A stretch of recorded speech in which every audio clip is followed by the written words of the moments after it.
연봉 3천만 원 이하의 중소기업에 입사를 할 건지 아니면 1년 더 취업 준비를 해서 대기업에 입사를 할 건지 여러분들은 마음의 선택을 하셨나요?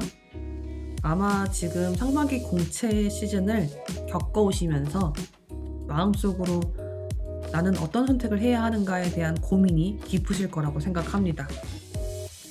이런 딜레마 같은 상황에 내가 어떤 선택을 하는 게 나은 것인지에 대해서 오늘은 이야기를 해보도록 할게요. 먼저 상황 두 가지를 놓고 나의 선택을 한번 해보도록 하겠습니다. A. 바로 취업을 한다. 연봉 3천만 원 혹은 그 이하인 수준이어도 중견 중소기업에 바로 취직을 하는 겁니다. 높은 확률로 사수가 없을 확률이 높죠. 그렇다 보니까 잡무를 해야 하는 상황도 많습니다. 대기업과는 다르게 메인 잡만 해야 되는 게 아니라 서브 잡이라고 해서 공통적으로 배분해서 나눠서 하는 일들이 혼재합니다. 하지만 경력 1년을 더 확보를 할 수가 있죠. B. 대기업에 재도전하겠다. 연봉 4천, 5천 혹은 그 이상을 기대하고 1년 더 스펙과 경험을 쌓습니다. 하지만 공백기 1년이라고 하는 사실은 명백하기 때문에 나에게 공백기가 생기게 됩니다. 이 상황에서 여러분들은 어떤 선택을 하실 건가요? 정답이 없는 상황이지만 오늘은 여러분들이 모르고 있는 상황에 대해서 이야기를 해보려고 합니다. 바로 취준생이 모르는 공백기의 리스크인데요. 내가 취업 준비를 조금 더 하고 당장 취직을 하지 않음으로 인해서 잃게 되는 것들에 대해서 이야기를 해보겠습니다.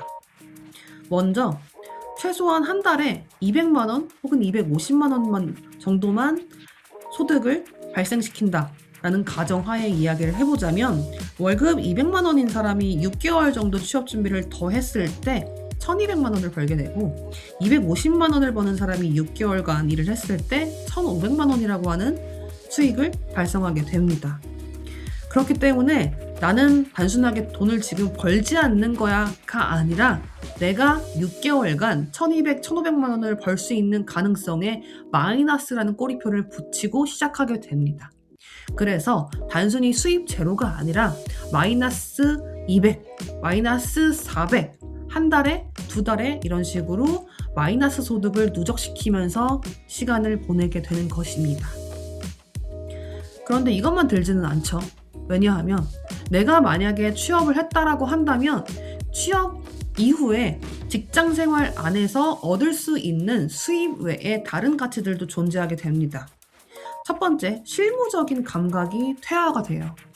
입사를 해서 배우는 것들은 실무적인 스킬과 지식만 배우는 게 아니라 조직 생활을 하면서 인사를 하고 명함을 건네주고 메일을 보낼 때 비즈니스 매너에 맞는 커뮤니케이션 방법도 배우고 무언가 어려운 상황에서 내가 의사결정하는 방법을 팀장님이나 사수를 통해서 배우기도 하고 조직 내에서 우선순위가 무엇인지 어떤 사이클로 돌아가는지에 대한 실무 감각을 이 몸으로 스스로 체화시키게 됩니다. 그런데 이것들은 어디 매뉴얼에 백과사전처럼 적혀 있는 것도 아니고 내가 입사를 한다고 해서 대기업에서도 누군가 나를 앉혀놓고 A부터 Z까지 일일이 과외하듯 알려주는 게 아니라 내가 스스로 시간을 보내면서 익혀가야 하는 것이기 때문에 시간이 절대적으로 필요합니다. 두 번째, 사회적인 연결감이에요. 첫 번째와 연결되는 내용인데 내가 돈을 받고 일을 한다라고 하는 것은 돈만 버는 게 아닙니다. 사람들과 지속적으로 소통하고 부딪히면서 내가 맞는 사람과 그리고 맞지 않는 사람과도 어떻게 지내고 어떻게 현명하게 그 시간을 보낼 수 있는지 이 여러 가지를 배우게 돼요. 그렇기 때문에 사람들과 지속적으로 연결되어 있다라고 하는 것은 사회생활을 하면서 어떻게 대처할지에 대한 처세술도 같이 익히게 되는 겁니다. 그렇기 때문에 나중에 연차가 쌓이게 되면 주임, 대리, 과장, 차장 이렇게 직급 연차가 올라갈수록 사회적인 처세술이 늘게 되고 사람을 대처할 수 있는 그런 문제 해결 능력, 임기응변 능력 이런 것들이 점점 더 상승하게 됩니다. 그런 것들을 배우는 시기가 사회초년생의 시기에 정말 필요한데 이런 부분들을 놓치고 가는 게 굉장히 나에게는 기회비용이 크게 느껴질 수 있다 입니다. 세 번째, 면접관의 부정적인 질문 공세. 실무적인 감각이 없기 때문에 입사해서 즉시 업무를 실행할 수 있는 능력이 없게 됩니다. 그리고 나와 맞지 않는 사람, 나와 맞는 사람, 여러 사람들과 같이 협업하고 어울리고 뭔가 불협화음이 일어났을 때 내가 그거를 조율할 수 있는 능력을 키우기 위한 경험치가 절대적으로 부족하기 때문에 면접관에게 이러한 질문을 받았을 때 현명하게 그리고 능숙하게 저 그거 할 수 있습니다 라는 자신감이 나오지 않고 해보지 않고 경험의 부재로 인해서 부정적인 질문이 들어왔을 때 심리적인 위축감과 자신감이 하락해서 면접에서 지속적으로 실패하는 경험을 쌓게 될 확률이 높아집니다. 그래서 취업준비생분들이 모르는 이 공백기의 리스크를 정리해서 말씀드리자면 단순히 내가 수익을 못 버는 게 아니라 마이너스 수익을 매달 누적으로 쌓아감과 동시에 조직 생활을 통해서 사회 경험을 통해서 쌓을 수 있는 이 모든 무형의 자산과 가치들을 내가 공백기가 길어짐으로 인해서 다 얻지 못하고 나에게는 제로인 상태로 시작이 된다는 거죠. 그렇기 때문에 취업준비생분들이 생각하셔야 되는 거는 이 6개월, 1년이라고 하는 시간의 가치에 대해서 다시 환산을 하고 산정을 해봐야 한다는 것입니다. 저에 대해서 조금 이야기를 해보려고 해요. 저의 경우도 마찬가지 상황이었습니다. 제가 대학을 졸업하고 나니까 만으로 24세, 한국 나이로 25세였었죠.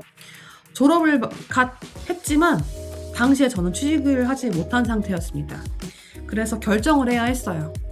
나를 서류에서 합격시켜주는 회사들은 굉장히 가고 싶지 않은 내 기준에 충족되지 못하는 그런 중소기업들 뿐이고 내가 가고 싶은 회사들은 나를 서류 합격조차 시켜주지 않는데 주변에 나의 선배들이나 나의 동기들을 보니까 대부분 다 취업 준비를 연장해서 가는 선택을 하고 있었어요. 그런데 저는 문득 그런 생각이 들었어요. 저렇게 취업 준비를 쭉 한다는 거의 의미가 토익 점수를 높이고 또 토익 스피킹이나 오픽 점수를 조금 더 높이고 나머지 취득할 수 있는 자격증이 있으면 그거를 좀 부가적으로 취득을 하고 그리고 그 시간 동안 지속적으로 아주 공격적으로 자기소개서를 쓰면서 입사 지원서를 제출하는 거 이걸 가장 많이 하고 있더라고요. 그런데 저는 생각을 해봤습니다. 이걸 내가 더 한다라고 해서 합격률이 올라갈 수 있을까? 이런 생각을 해봤는데 저는 이상하게 긍정적인 생각보다는 오히려 시간이 더 장기화되는 게 나에겐 독이 될 수 있겠다라고 하는 생각이 들었습니다. 그래서 저는 빠르게 판단을 했어요.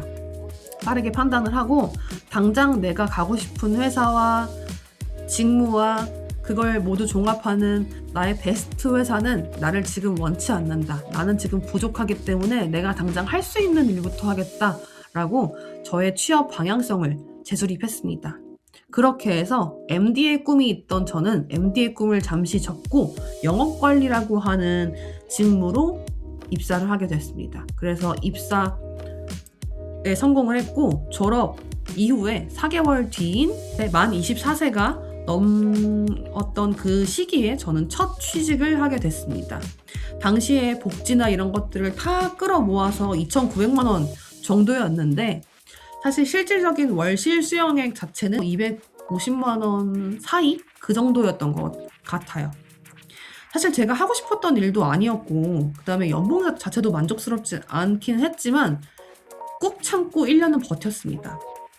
그 이유는 1년 정도는 다녀야 그래도 내가 이력서에 한 줄 무슨 일을 했다라고 자신감 있게 이야기를 할 수 있을 것 같았고 그래도 1년은 다니면서 돈을 한번 벌어보자라는 생각이 굉장히 강했습니다.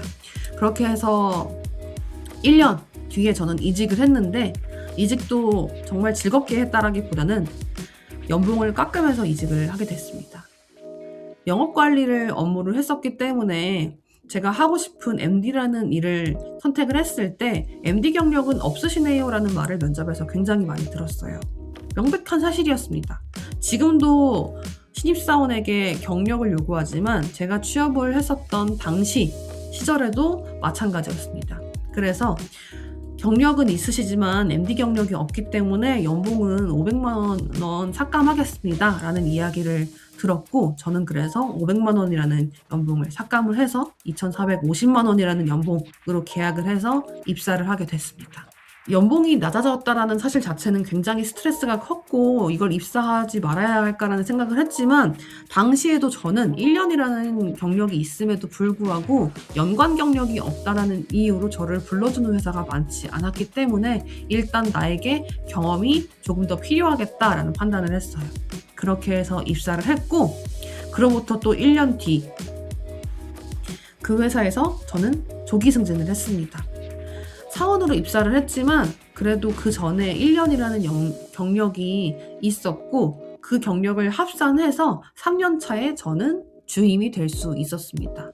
물론 그냥 승진을 시켜준 케이스는 아니었고 저는 남들보다 조금 늦게 시작했다라는 생각도 있었고 더 빨리 올라가고 싶다라는 욕망도 가득했기 때문에 제가 맡은 업무에서 굉장히 열정적으로 업무를 해서 당시 부서장이었던 저의 상무님이 저에게 너는 연차 대비해서 굉장히 높은 업무 역량을 갖고 있다. 그래서 그 점이 굉장히 너의 업무 파트에서 잘 하고 있는 것들이 보여져서 그리고 정량적으로도 성과를 잘 내고 있어서 너를 승진시켜주기로 결정을 했다라는 피드백을 받으면서 승진을 하게 됐습니다. 그리고 또 그로부터 1년 뒤 저는 이직을 하게 됐어요. 비슷한 업계 쪽으로 이직을 하게 됐는데 이 당시에 연봉을 30% 인상을 하게 되었습니다. 또 그로부터 1년 반 뒤에 한 번 더 이직의 기회가 저에게 와서 이때도 한번 연봉을 올릴 수 있는 기회가 저에게 주어졌는데 어떻게 보면 1, 2, 3년 차에 낮은 연봉으로 시작을 했었던 저의 그 사회초년생 시기를 4, 5년 차에 그거를 반전시키듯이 점프업 이직을 하면서 저는 남들보다 시작은 낮게 시작했지만 그래도 4, 5년 차 시기에 그걸 뛰어넘음으로 인해서 그 이후의 연차는 제가 기재하진 않았지만 그 이후부터는 지속적으로 동갑 내기 친구들보다는 높은 연봉 수준으로 지속적으로 연봉을 이어갈 수 있게 됐습니다. 그래서 오늘 제가 드리고 싶은 말씀은 첫 시작이 전부가 다가 아니기 때문에 내가 커리어를 어떻게 관리하는지도 굉장히 중요하게 생각을 해보셔야 한다. 이 말씀을 좀 드리고 싶습니다. 중소기업은 커리어 엔진을 달 수 있는 곳이라고 보시면 될 것 같아요.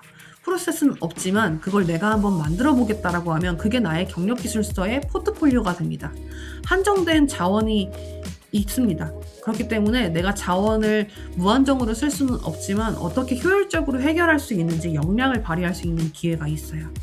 다양한 업무를 해본다라고 하는 게 스트레스로 다가올 수 있지만 대기업이나 혹은 규모가 큰 기업에서는 절대 얻을 수 없는 업무에 대한 확장성이 있기 때문에 이것 또한 나에게는 경력기술서에 나의 무기가 될 수 있는 포트폴리오가 될 수가 있습니다. 또 이게 다른 직무로 확장을 할 수 있는 기회가 되기 때문에 직무 로테이션의 기회도 가질 수가 있어요. 그래서 1년의 경력은 1년 혼자 취업 준비하면서 공부하시는 것보다 훨씬 시장 가치가 높습니다. 그래서 중소기업에 가신다라고 하면 여러분들은 이런 것들을 좀 쌓아보시면 좋을 것 같아요. 수동적으로 시키는 일만 하는 게 아니라 이걸 왜 해야 하는지 고민하면서 주인의식을 가지고 해보는 겁니다. 마치 내가 이 회사, 이 팀의 파트장, 팀장인 것처럼 일을 해보는 거죠. 그리고 내가 했던 일들을 성과를 수치화 한번 해보세요. 저는 정말 열심히 했어요. 3명이 해야 되는 역할을 했어요. 이 말은 설득적이지 않습니다. 제가 하면서 예산이 낭비되는 걸 발견해서 예산을 제가 20% 절감을 시켰고요. 그리고 업무를 굉장히 비효율적으로 하는 거를 제가 AI를 통해서 엑셀 자동화를 했더니 효율성이 30%나 개선이 되었습니다. 마지막으로 프로세스 구축을 경험을 하는 거예요.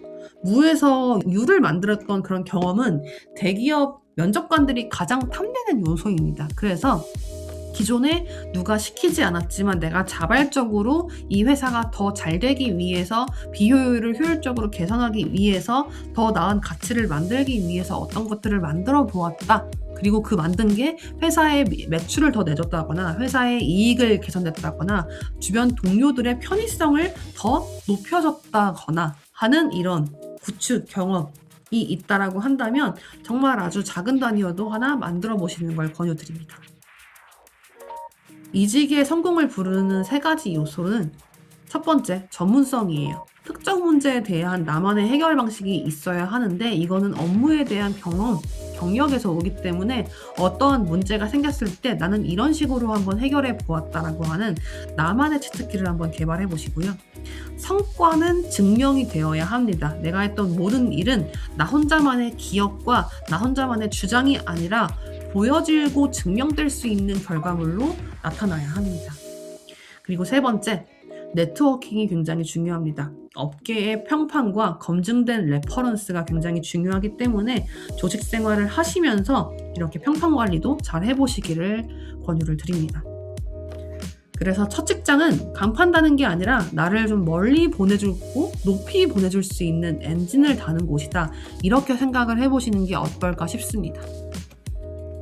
여러분들의 커리어 고민이 있다라고 하면 지금 바로 유튜브 댓글로 남겨주세요.